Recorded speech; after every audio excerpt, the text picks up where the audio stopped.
Vamos a echar ahora un vistazo a los quemados en las elecciones. Por lo menos 40 figuras políticas que querían repetir que eran voces fuertes para ocupar una curul en el Senado y en la Cámara no pasaron.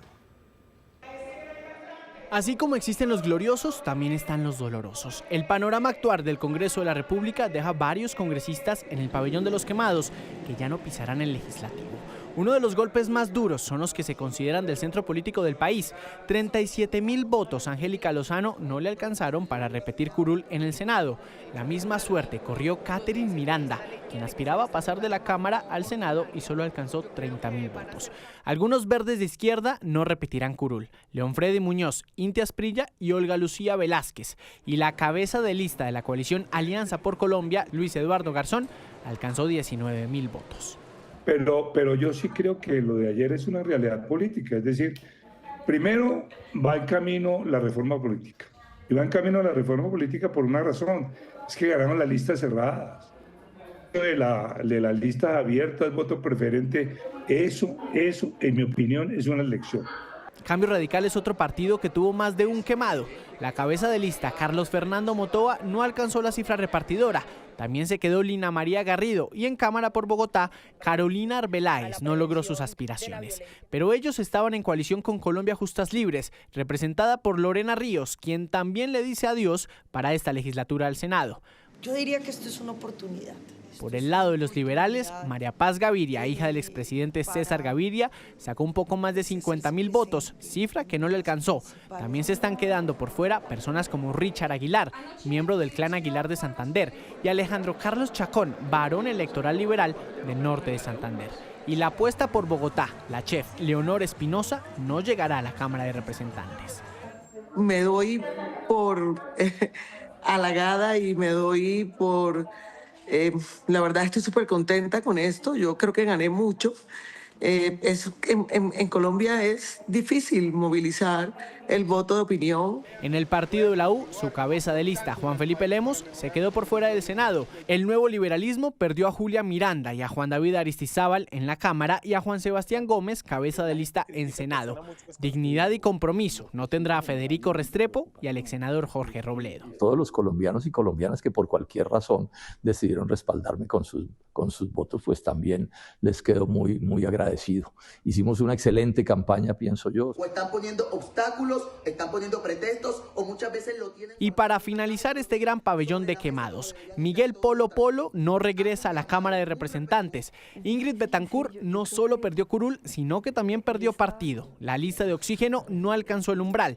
Por el lado de Creemos, el movimiento fundado por el alcalde de Medellín, Federico Gutiérrez, su hermana, Juliana Gutiérrez, no alcanzó el umbral, pero permanece con personería.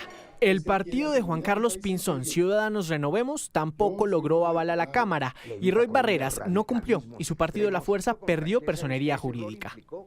Bueno, pero a propósito del pabellón de los quemados, volvemos con Juan Carlos Flores. Juan Carlos, yo me quisiera detener en la figura de los veteranos de la política que no alcanzaron a superar básicamente el veredicto de las urnas en este nuevo Congreso que se comienza a configurar. ¿Qué decir, por ejemplo, de figuras como Jorge Robledo?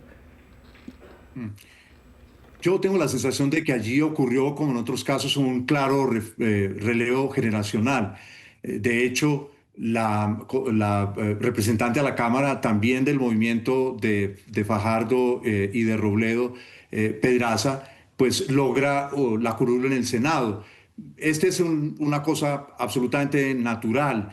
En el caso de la hija de Gaviria, pues Gaviria estuvo en tensión con su partido todos estos 4 años, porque una parte del partido de Gaviria quería negociar con el Congreso, porque la mayoría de los congresistas, sin los dineros públicos y contratos y todo tipo de cosas que les nombren a la gente en puestos claves, no pueden existir.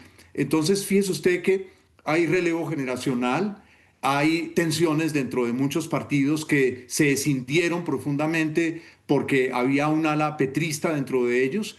En el caso de la Alianza Verde, este partido perdió ese voto de opinión, quedó un poquito de voto de opinión adentro y se convirtió en un cajón desastre al que entran estos políticos que se cambian de partido sin ningún problema. Y creo que también jugó esa competencia durísima que hay en la política colombiana.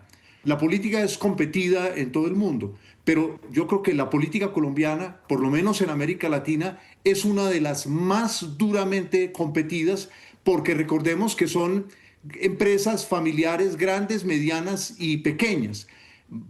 Vale la pena preguntarse si esas pequeñas, medianas empresas familiares van a permitir una reforma que se hunde una y otra vez en el Congreso de las listas cerradas.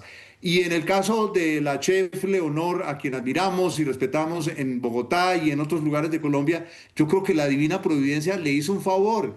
Es mejor que ella se queme en la política y que no se quemen los deliciosos platos que nos prepara a sus comensales en sus restaurantes bogotanos. Eso seguro no va a pasar. Pedro, quisiera que usted hablaba ahora de cómo los colombianos premian, ¿no? Y dan, digamos, zanahoria, pero también podemos hablar de los que dan garrote, de los que castigan. ¿Cree que lo que le pasó a Angélica Lozano y a Catherine Miranda es justamente eso, al ver que tal vez al principio estaban muy cerca del pacto histórico y después sus discursos fueron cambiando? No, el tema y un poco lo tocaba ahora Juan Carlos, el tema de la Alianza Verde es el cobro tan fuerte que le están haciendo, primero por el tema de corrupción, muy, muy duro, por personajes que muy vinculados al gobierno terminaron enredados en esta cosa de la corrupción en la unidad de gestión del riesgo. Eso produjo una fractura dentro, un sector que se abrió del partido y que se escindió muy duro, se fracturó muy, muy fuertemente. Y ese sector es un sector mucho más de opinión, más montado sobre discursos de trabajo político. Y los que se quedaron en las maquinarias fueron los que salieron adelante.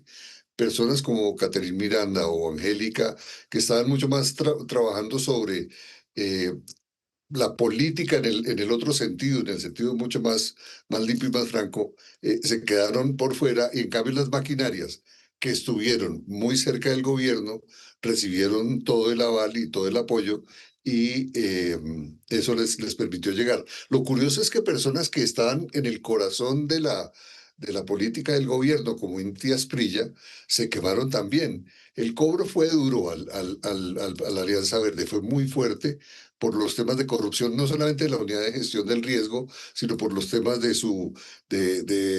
las corrupciones distintas y los otros escándalos.